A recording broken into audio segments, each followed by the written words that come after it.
Hi everyone, welcome to Life Made Simply. My name is Nikki. In today's video, I want to share with you how to make an easy dinner for two at home. This is perfect if you want to have a night in for Valentine's Day. This video is sponsored by Crowd Cow and I want to tell you a little bit more about them, and I love that they give you fresh beef and other poultry that you can use to make meals at home. With their very high quality cuts of beef, I wanted to make some fancy steak and something that is different, and I especially wanted to support some of the local farms here. So their beef is pasture raised. You can either choose grain finished, grass finished, or Wagyu beef. So I went with the grain finished just because I wanted more marbling in our steaks. You have the ability to buy the exact cuts and the weight that you want, and it's delivered directly to your door from independent farms. The meat is dry aged, which just adds more quality to the meat, and it is flash frozen and then delivered to your door. It's in a cooler with some dry ice so it stays fresh. So what I decided to make for dinner are these New York strip steaks. They're such good quality. They're nice and thick, have beautiful marbling. I will have the recipe down in the description box. You can also check the description box for my social media. Don't forget to subscribe to be notified of my new videos. Check the links down below to get more information about Crowd Cow if you're interested. And without further ado, let's get on to cooking. I chose a New York strip and sirloin sampler from GEBBER'S cattle here in Washington. I thought this sampler was priced reasonably considering all the fine cuts of beef, and you get 4 cuts of New York strip steaks.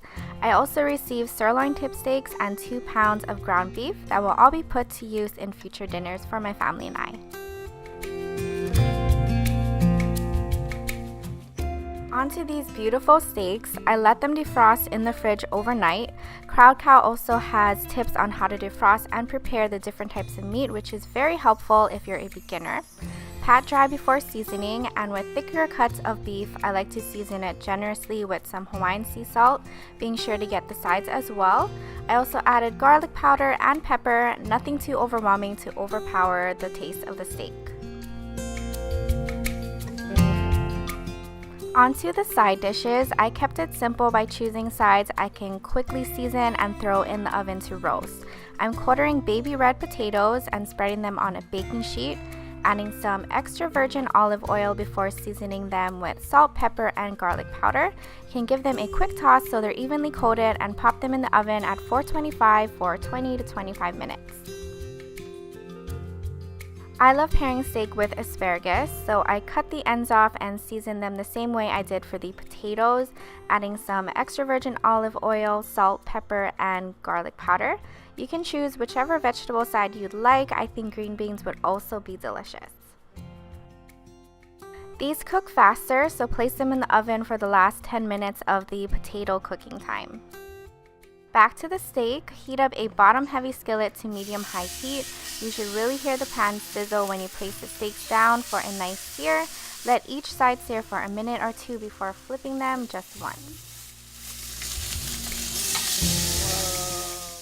I definitely love cooking in our cast iron skillet. It's my baby in the kitchen and definitely worth taking care of. To add even more flavor to the steak, I'm adding organic unsalted butter to the pan with a couple whole thyme sprigs and spooning it over the steak as it finishes up cooking. This helps keep the steak moist, and adding some fresh herbs for an earthy flavor. Depending on how rare or done you want your steak to be, don't forget to let it rest. Place it in a pan and cover it before slicing. By this time, your veggies should be roasted. These are so easy to do and they come out looking great. Once your steak has had time to rest, you can slice it.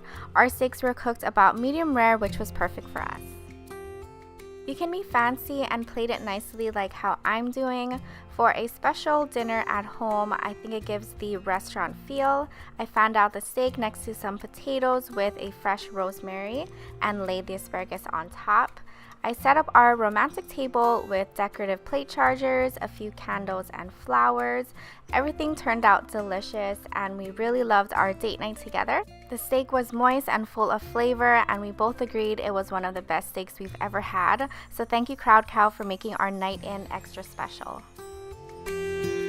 So that was our romantic dinner for two. I hope you guys enjoyed it. Give the recipe a try. Don't forget to check out Crowd Cow. I will have their link down below as well as more information you need to know.